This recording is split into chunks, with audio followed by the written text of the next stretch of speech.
여러분, 자식한테 하인 취급을 받아본 적 있으신가요? 그 모욕감 말로 다 할 수 없죠. 오늘은 제가 겪은, 아니, 우리가 겪을 수 있는 현실 이야기입니다. 아들 내외 가요? 처음엔 효심이 대단했어요. 주말마다 들르고 명절이면 손에 바리바리 들고 왔죠. 근데 그게 변하기 시작하더라고요. 언제부턴가 집에 오면 이것 좀 주세요. 이것 좀 해주세요. 마치 호텔 종업원 부르듯이 말하는 겁니다. 점점 요구는 많아지고 감사는 줄어들고 이게 사람을 피 말리게 하더군요. 그런데 말이에요. 제가 가만히 있지 않았습니다. 딱 세 가지를 했더니요. 그 하인 취급하던 아들 내외가 두 손 들고 사과를 하더군요. 오늘 그 얘기 아주 속 시원하게 들려드릴게요. 이야기를 시작하기 전에 제가 아는 김영자 어르신 얘기를 해드릴게요. 올해 72 경기도 구리에서 사는 분이에요. 영자 어르신은 남편이 몇 해 전 먼저 세상을 떠난 후 아들 부부가 그나마 가장 가까운 가족이었어요. 아들네가 주말마다 집에 오면 밥 차려주고 빨래해주고 냉장고에 반찬 꽉꽉 채워서 보내는 게 생활이었죠. 처음에는 참 뿌듯했대요. 그래, 내 새끼들 먹고 힘내서 살아야지. 그런데 시간이 흐르면서 아들 부부의 태도가 달라지기 시작했어요. 예전에는 어머니, 저희가 도와드릴게요 하던 말이 이젠 어머니 밥 좀 차려주세요. 어머니 빨래 좀 해주세요로 변했고 마치 호텔 종업원 부르듯 명령하듯 말하는 순간이 잦아졌죠. 그날도 마찬가지였어요. 아들 부부가 와서 TV만 보면서 말했죠. 어머니 오늘 점심 뭐예요? 냉장고에 있는 재료로 된장찌개나 끓이려고 한다. 우리 집이 아니라 반찬이 뭐 있는지도 모르겠네. 된장찌개는 너무 짜지 않게 해주세요. 영자 어르신은 묵묵히 움직였지만 속에서는 무언가 치밀어 오르더랍니다. 그날 밤 잠을 못 자고 뒤척이다가 결심했대요. 이제는 나도 좀 바뀌어야겠다. 이렇게는 안 되겠다. 다음 주말 아들 부부가 또 왔어요. 이번에는 상황이 달랐죠. 평소 같으면 이미 상 차려놓고 기다렸을 텐데 영자 어르신은 거실에서 책을 읽고 있었어요. 어머니, 저희 왔어요. 왔냐?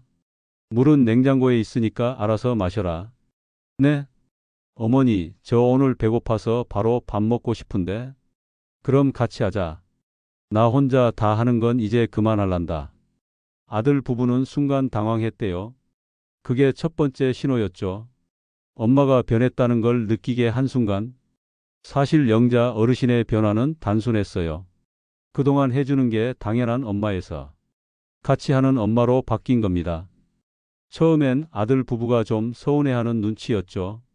어머니 무슨 일 있으세요? 그러면 이렇게 말했답니다. 나도 나를 좀 챙겨야겠다. 나도 이제 예전처럼 힘이 있지 않다. 너희가 도와주면 나도 덜 힘들다. 이건 단순한 말 같지만 실제로 큰 효과가 있었어요. 저도 방송 준비하면서 취재를 해보니 심리학자들이 말하길 관계에서 역할을 너무 오래 고정하면 상대방은 그걸 권리처럼 착각한다고 하더군요. 즉, 부모가 늘 해주는 역할을 고수하면 자식은 그것이 의무가 아니라 권리라고 느끼는 거예요. 그래서 관계를 바꾸려면 먼저 내 역할을 조금씩 바꿔야 합니다.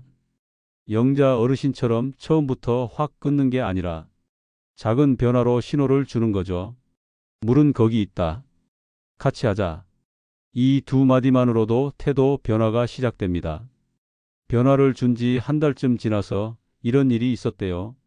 아들 부부가 왔는데 밥을 같이 차리고 같이 치우고 나서 아들이 이렇게 말했답니다. 어머니, 예전엔 저희가 너무 당연하게 생각했네요. 죄송해요. 그래, 너희도 바쁘고 힘든 건 아는데 나도 나를 챙겨야 한다. 그래야 오래같이 갈 수 있다. 그 말을 하면서 영자 어르신은 속으로 참 뿌듯했다고 해요. 그날 이후로 아들 부부는 예전처럼 무심하게 대하지 않았고 오히려 어머니 힘드실까 봐라는 말을 자주 하게 됐답니다.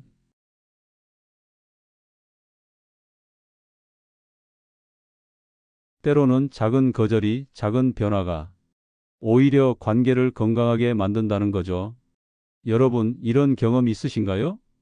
분명 처음엔 어려워서 도와준 건데 나중엔 그게 당연한 월급날 송금처럼 돼버린 경우요.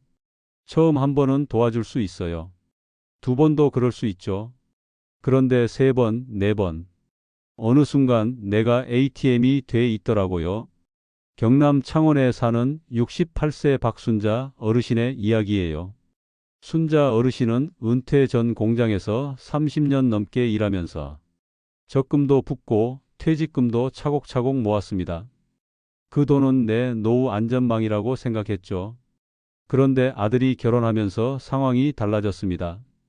처음엔 집 전세금이 부족하다고 했고, 다음엔 가구를 새로 맞추고 싶다고 했고, 그 다음엔 차를 바꿔야 한다고 했죠. 어머니, 이번에 대출이 너무 많은데 조금만 도와주시면 안 될까요? 얼마나 필요한데? 한 500만 원 정도요. 다음 달에 바로 갚을게요. 처음엔 갚겠다고 했으니 믿었죠.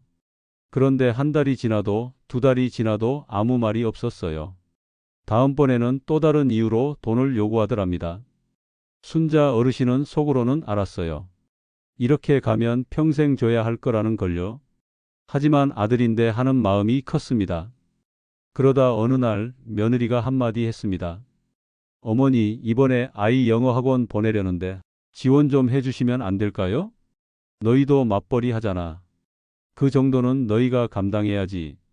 아, 네, 알겠습니다. 그날 이후 며느리의 태도가 미묘하게 달라졌어요. 전화도 덜 하고 연락도 뜸해졌죠. 순자 어르신은 그제야 깨달았어요. 아, 내가 돈으로 이 관계를 붙잡고 있었구나. 그래서 결심했습니다. 이제는 돈줄을 단단히 묶어야겠다고요. 다음에 아들이 또 부탁했을 때 이렇게 말했죠. 어머니, 이번에 회사에서 급여가 늦게 나와서 조금만 도와주실 수 있을까요? 나도 이제 생활비 빠듯하다. 그리고 너희가 벌어서 쓰는 법을 배워야지. 네, 알겠습니다. 처음엔 서운해 하더랍니다. 하지만 신기하게도 그 후로 아들이 돈 얘기를 덜 꺼냈어요. 대신 어머니 건강은 괜찮으세요? 같은 말을 더 하게 됐습니다. 이건 비단 순자 어르신 얘기만이 아닙니다. 서울 도봉구에 사는 71세 이영희 어르신도 비슷했어요. 영희 어르신은 퇴직 후 받은 퇴직금으로 예금과 주식을 조금 가지고 있었는데 아들이 사업을 한다며 3천만 원을 빌려갔죠. 처음에는 잘 되면 곱절로 갚겠다는 약속을 믿었습니다. 하지만 사업은 실패했고 돈은 돌아오지 않았어요. 그 후 아들은 미안하다는 말 대신 어머니, 이번에 애들 학원비 좀이라며 또 부탁했죠. 영희 어르신은 그때서야 마음을 단단히 먹었답니다. 돈은 못 도와준다. 대신 밥은 해줄 수 있다. 그렇게 선을 긋자 아들은 잠시 서운해했지만 결국 자기 힘으로 벌어 생활하더랍니다. 전문가들도 말합니다. 경제적으로 의존하는 관계는 오래 갈수록 독이 된다고요. 한국노인정책연구원의 한 보고서에 따르면 노부모의 경제 지원을 받는 자녀는 그 지원이 끊기면 정서적으로 거리감을 느끼는 경향이 크다고 합니다. 그러니 정말 자식을 위해서라도 돈줄을 조절해야 합니다. 돈줄을 묶는 건 단순히 돈을 안 주겠다는 게 아닙니다. 필요와 습관을 구분하는 거예요. 정말 생계가 막막한 순간 그때는 부모의 도움을 줄 수 있죠. 하지만 단지 생활 수준을 유지하려고 혹은 여유를 더 누리려고 요구하는 건 단호하게 거절해야 합니다. 거절할 때는 방법이 중요합니다. 감정적으로 이제 돈 못 준다 보다 나도 노후 준비해야 해서 너희가 알아서 하라. 내 건강과 생활비를 위해서라도 아껴야 한다. 이렇게 이유를 설명하면 자식도 이해할 여지가 생깁니다. 순자 어르신은 이제 이렇게 말한다고 해요. 돈은 못 줘도 밥은 줄 수 있다. 이 말이 단호하면서도 따뜻하게 들리죠. 그렇게 하니 자식과의 관계도 깔끔해지고 돈 얘기 대신 안부 묻는 전화가 늘어났다고 합니다. 여러분, 돈은 관계를 붙잡는 끈이 아닙니다. 오히려 잘못 쓰면 그 끈이 목을 조를 수 있습니다. 부모의 사랑은 돈보다 훨씬 더 큰 가치가 있다는 걸 자식이 스스로 깨닫게 해야 합니다. 혹시 이런 경험 있으신가요? 내 일정은 온데간데 없고 자식이 부르면 무조건 달려가는 생활. 어느 순간 내가 내 인생의 주인공이 아니라 자식 인생의 스탠바이 조연이 돼버린 경우요. 처음엔요, 그게 사랑이라고 생각했어요.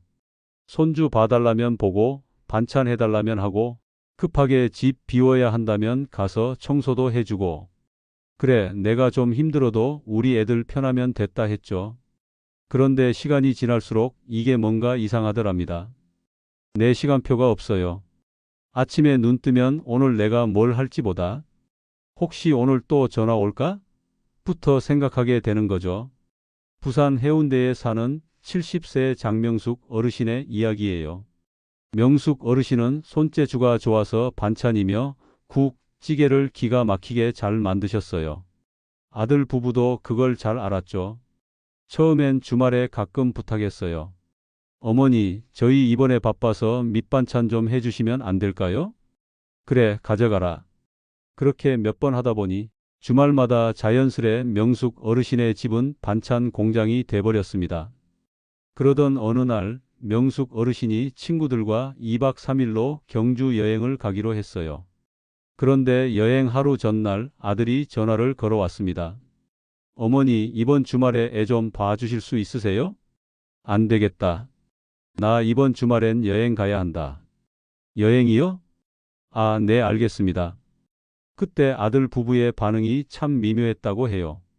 마치 엄마가 왜 우리보다 여행을 우선하지? 하는 표정이었죠. 그날 밤 명숙 어르신은 친구와 통화하며 이런 얘기를 했대요. 내가 내 시간 좀 쓰겠다는데 그게 왜 이렇게 미안해야 하는지 모르겠네. 그리고 그때 결심했답니다. 앞으로 내 시간은 내가 먼저 지키자. 자식 일정에 맞춰 사는 게 아니라 내 계획을 먼저 세우고 나서 조율하자. 그 이후 명숙 어르신은 매월 말 다음 달 일정을 미리 적어서 달력에 붙였어요. 그리고 아들 부부에게도 사진을 찍어 보냈습니다. 다음 달엔 내가 이런 일정이 있다. 참고해라.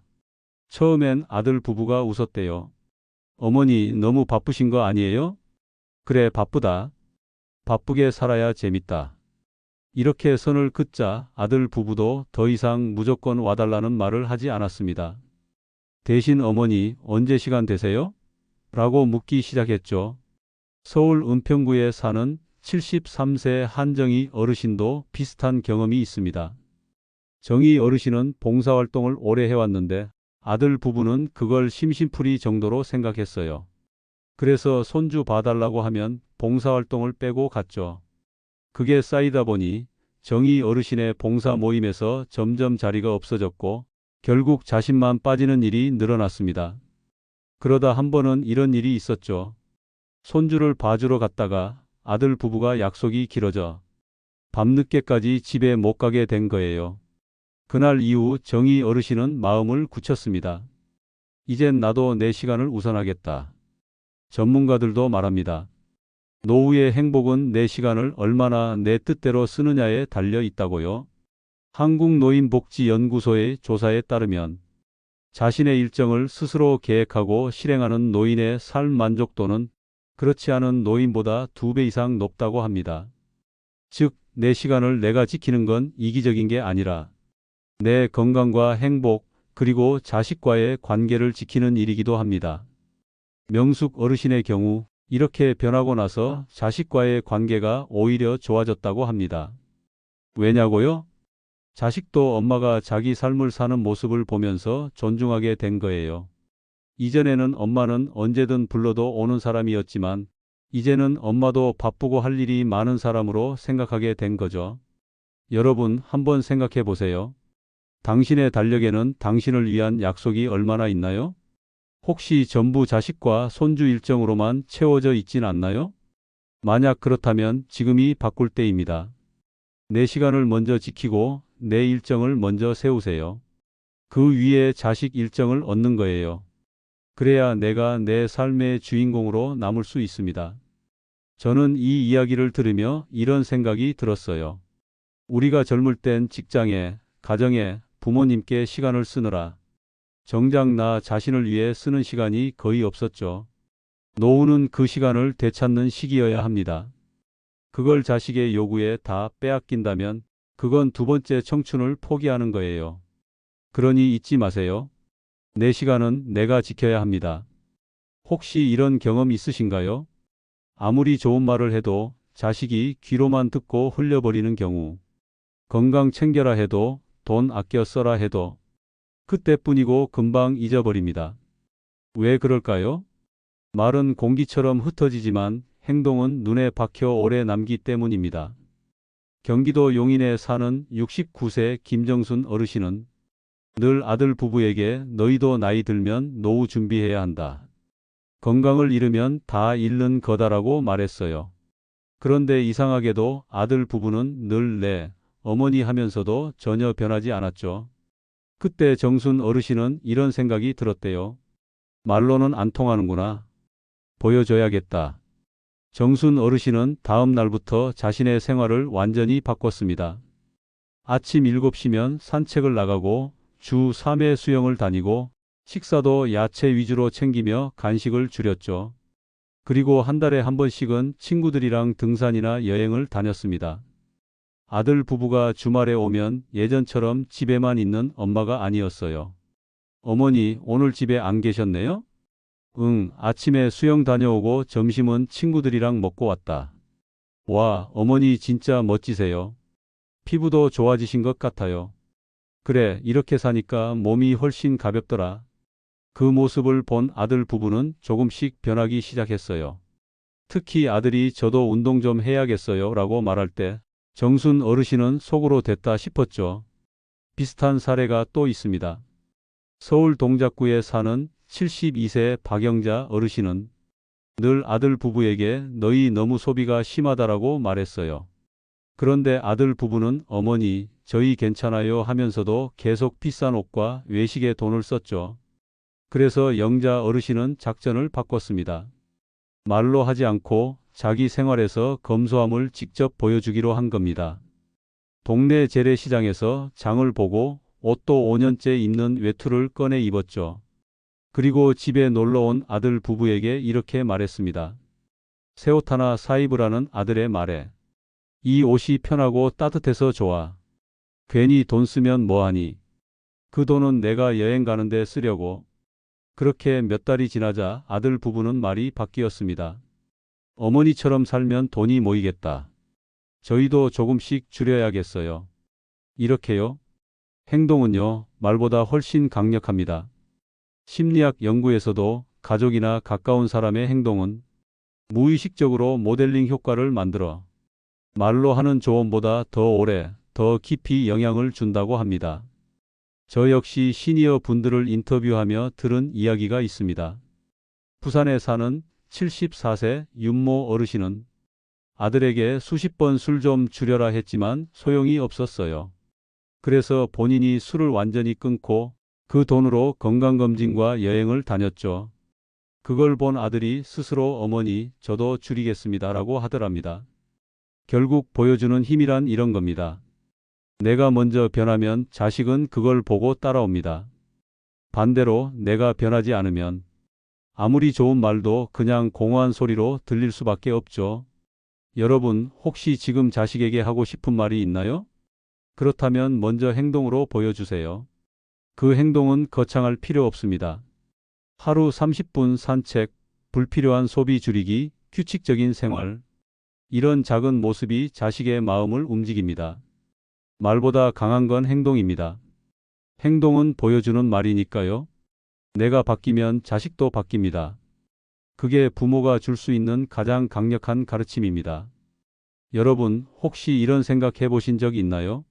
내가 곁에 있으니 나를 당연하게 생각하는 건 아닐까? 항상 내 옆에 있는 것, 늘 받아주는 것, 그게 오히려 나를 없는 듯 취급하게 만드는 이유가 될 수도 있습니다. 가까이 있으면 소중함을 잊고 멀어져야 비로소 그 가치를 깨닫는 게 사람 마음이죠. 그래서 저는 이 부분을 마지막 한 방이라고 부릅니다. 그건 바로 거리를 두는 것입니다. 대구 달서구에 사는 71세 오정희 어르신의 이야기예요. 정희 어르신은 아들 부부와 같은 동네에 살면서 사실상 매주 거의 이틀에 한 번은 봤습니다. 손주 하원도 도와주고 반찬도 해주고 이삿짐 센터보다 더 자주 짐 나르는 일을 해줬죠. 처음에는 아들 부부가 고마워했어요. 어머니 덕분에 정말 편해요. 그런데 2년쯤 지나니 분위기가 달라졌습니다. 이젠 고맙다는 말보다 어머니 내일도 가능하시죠? 다음 주에는 이것 좀 부탁드릴게요. 마치 일정표에 어머니 시간을 미리 써놓은 듯 행동했죠. 그러다 어느 날 아들 부부가 이런 부탁을 했습니다.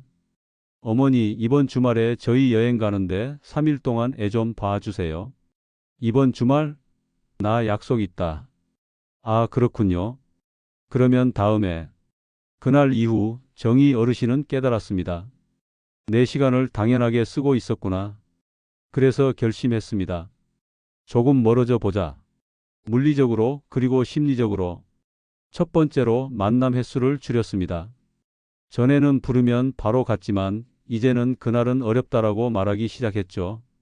두 번째로 연락 빈도도 조금씩 줄였습니다. 전에는 하루에 두세 번씩 통화했는데 이제는 이틀에 한 번, 사흘에 한 번으로요.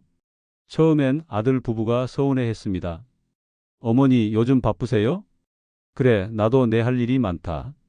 친구들도 만나야 하고. 아, 네, 알겠습니다. 이렇게 거리를 두자 놀라운 변화가 생겼습니다.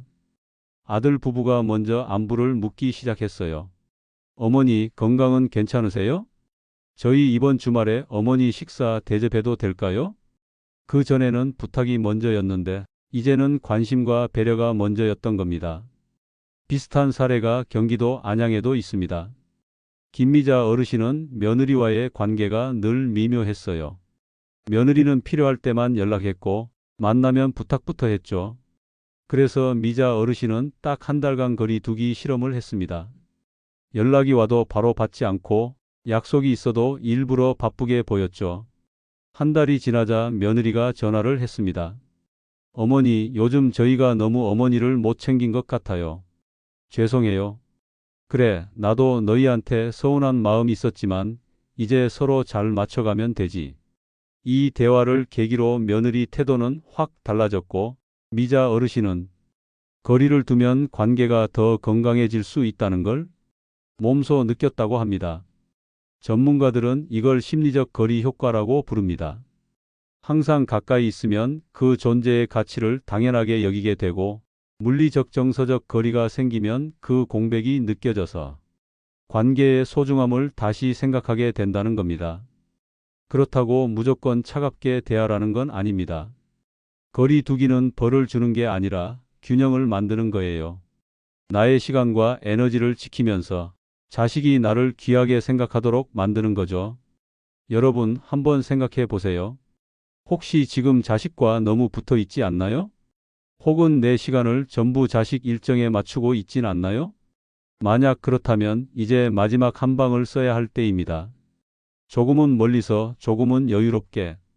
그러면 자식은 부모의 빈자리를 느끼고 그 가치를 새삼 깨닫게 됩니다. 그리고 중요한 건 거리 두기를 할 땐 미소를 잃지 않는 겁니다. 안 되라고 하면서도 웃으며 그날은 내가 약속이 있다. 다음에 보자. 이렇게 말하면 자식도 상처받지 않고 변화하게 됩니다. 결국 관계를 바꾸는 마지막 열쇠는 거리입니다. 거리가 있어야 보고 싶어지고 보고 싶어져야 귀하게 됩니다. 여러분, 오늘 제 이야기를 들으면서 마음속에 무언가 울림이 있었나요? 아들 내외가 두 손 들고 사과하게 만든 건 화를 내거나 소리 지르거나 원망을 퍼붓는 방법이 아니었습니다. 그저 제가 제 삶을 먼저 챙기고 돈줄을 단단히 묶고 내 시간을 지키고 말 대신 행동으로 보여주고 그리고 마지막으로 거리를 두었을 뿐이죠. 이 5가지는 거창한 비법이 아닙니다. 하지만 실천하기 전과 후의 삶은 정말 많이 달라집니다. 처음엔 자식이 서운해할 수 있습니다. 심지어 왜 갑자기 이렇게 변했냐고 따질 수도 있습니다. 그러나 시간이 지나면 알게 됩니다. 부모가 자기 삶을 챙기는 것이 결국 자식과 부모 모두를 위한 선택이라는 걸요. 부모가 늘 곁에 있고 늘 해주고 늘 지갑을 열어주는 관계는 겉으로 보기엔 화목한 듯하지만 그 안에는 감사보다 당연함이 자라납니다. 그리고 그 당연함은 결국 부모의 마음을 서서히 무너뜨립니다. 그렇기 때문에 지금이라도 관계의 방향을 바꿔야 합니다. 한 번에 다 바꾸기 어렵다면 오늘부터 작은 것부터 시작하세요. 물은 냉장고에 있다. 이번엔 내가 좀 바쁘다. 내 건강검진 날짜라 못 간다. 이런 짧은 말 한마디가 당신의 위엄과 자존심을 다시 세우는 첫 걸음이 됩니다. 그리고 꼭 기억하세요. 부모와 자식의 관계는 주는 것만으로 유지되지 않습니다. 적당한 선을 지키고 서로의 삶을 존중할 때 그 관계는 오래가고 더 깊어집니다. 당신의 자식이 진심으로 당신을 귀하게 여기게 하고 싶다면 오늘 말씀드린 5가지 꼭 마음에 새기시길 바랍니다. 혹시 지금 이 영상을 보고 있는 분 중에 나는 이미 너무 늦은 것 같다라고 생각하는 분이 계실지도 모르겠습니다. 하지만 절대 그렇지 않습니다. 관계의 변화는 언제든 시작할 수 있습니다. 오늘이 바로 그날이 될 수 있습니다. 이제는 당신 차례입니다. 누군가의 하인처럼 사는 인생이 아니라 당당한 한 사람, 존중받는 부모로서 살아가세요. 그렇게 할 때 자식도 당신을 다시 보게 될 것입니다. 여러분, 내 인생의 주인은 바로 나입니다. 그 사실을 잊지 말고 오늘부터 실천해 보세요.